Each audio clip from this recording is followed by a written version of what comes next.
All right, my fellow authors, have you ever been like, oh, here's a, nice little short story that I'll work on, won't take very long, it'll be nice and short, super easy. It happens to take just slightly longer than you were expecting and ends up being a massive project? Well, that happened to me. I had a nice little fun idea for a short story that I'd release set in between my second and third book, and then it ended up just being a touch longer and is now a 30 to 45 minute read, being significantly darker and more intense than I was planning, and one of my favorite things that I've ever written. So there's that. Which, to be fair, it sounds like this is a fairly common problem with authors. Their little side projects end up being slightly longer than expected and slightly more intense than expected. And at least from my experience, that is something that not only writers and creatives have, but just about everyone. My grandfather is currently in the midst of a massive project where all he wanted to do was hang some shelves in the garage, and suddenly it's been a 3-week saga of caulking and repainting and reorganizing, and I don't think he's even put up the shelves yet because of how long this process has been. So I guess I'm in good company. But back to the point, I just released a brand new free novella set in between my second and third book in my Christian fantasy series, the Creativity Stone series, and I'm so excited to share it with you guys. This mini novella is called Redemption Scars, and follows Wayne, this boy who lost his parents from the attack in the first book in the series, as he sets his eyes on getting revenge on Dedicus for what he did in the first 2 books. For some context, my second novel ends with this epic and satisfying conclusion, and everything seems like it's wrapped up perfectly, and yet it is not at all wrapped up perfectly, because there is a third book set 5 years later that shows just how much more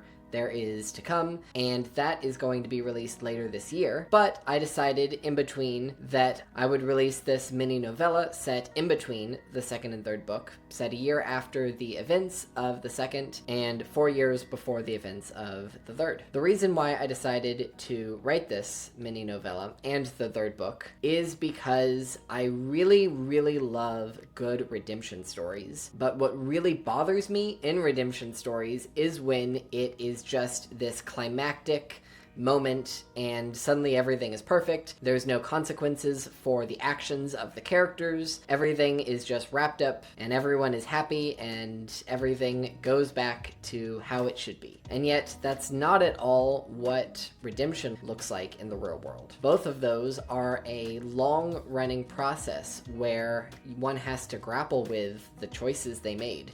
One has to grapple with the right consequences for those actions. There's the process of becoming a new person and changing. Many people believe that transformation isn't possible, and I wholeheartedly reject that. I have seen people change, and it can be such a powerful thing. But that change does not happen in a single moment. That change happens over a long process. And yet, in fiction, often that change happens in a moment, and then we move on and never revisit it. That always was very dissatisfying for me. So instead, I wanted to approach this process as an ongoing thing where we actually grapple with the characters experiencing the consequences of their choices and having to deal with the fallout of those, having to overcome the hatred from others, the disgust and even hatred of oneself for what they've done, and having to somehow move forward. Because God is a God of redemption. God is a God of transformation, and He uses those things to make a huge impact and to bring us on a journey closer to Him and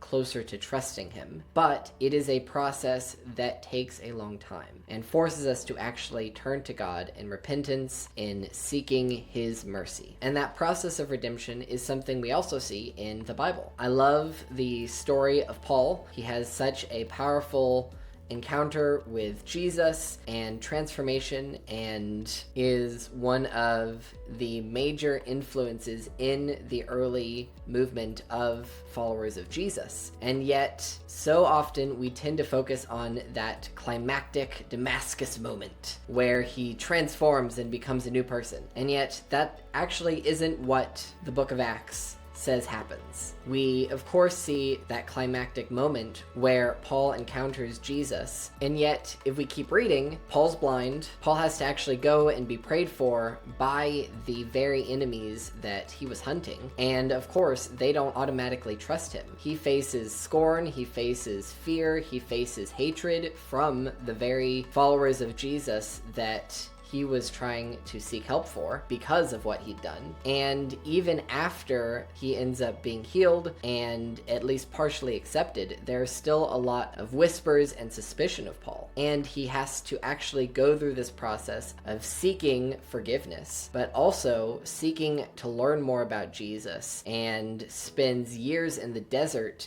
praying and seeking God and learning more about what Jesus taught. And I just think that that is so powerful and such a good reminder, because if we expect transformation in our lives to be this momentary climactic thing and then suddenly everything's perfect, you're gonna be disappointed. To be honest, I was kind of disappointed when I had this big climactic moment, thought all my problems were solved. It was an incredible moment and a testimony in my life. And yet, honestly, I still struggle with some of the things I thought I'd been freed from in that amazing moment. I'm much further on that journey and I've grown significantly, and yet it is still a process of rejecting the lies that you believed and replacing them with God's truth. And so that is what this mini novella is about. Dedicus is being hunted by this 14-year-old boy who wants to get revenge on him, and they end up experiencing some crazy fantasy consequences for what Dedicus had done in book 2. There's epic sword fights, crazy confrontations, all the amazing things that make me love the fantasy genre, and yet there's also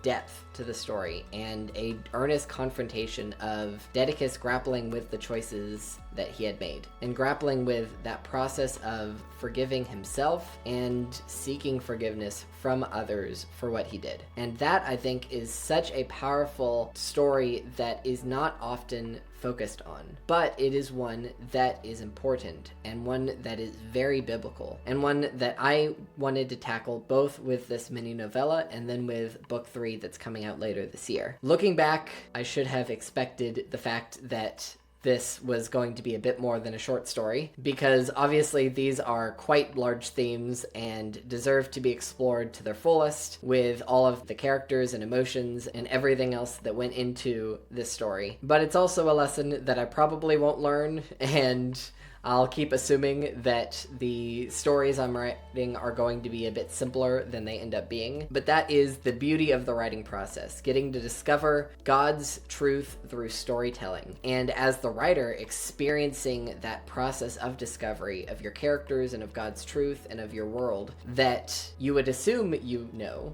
because it's your stories, right? And yet the characters take on a life of their own and the world takes on a life of its own. And you get to embody God's truth through those things in a way that ends up being something beyond you. And so that is what Redemption Scars is, and I'm so excited that it's finally released and free on my website and on my Substack. You can read it. It's about a 30 to 45 minute read, a nice and easy read, and I really hope that you enjoy it. I'd love to hear your thoughts. All right, so what are you waiting for? Go ahead and read Redemption Scars. The link is in the description, but you can also go to calebwardauthor.com and read the full story there.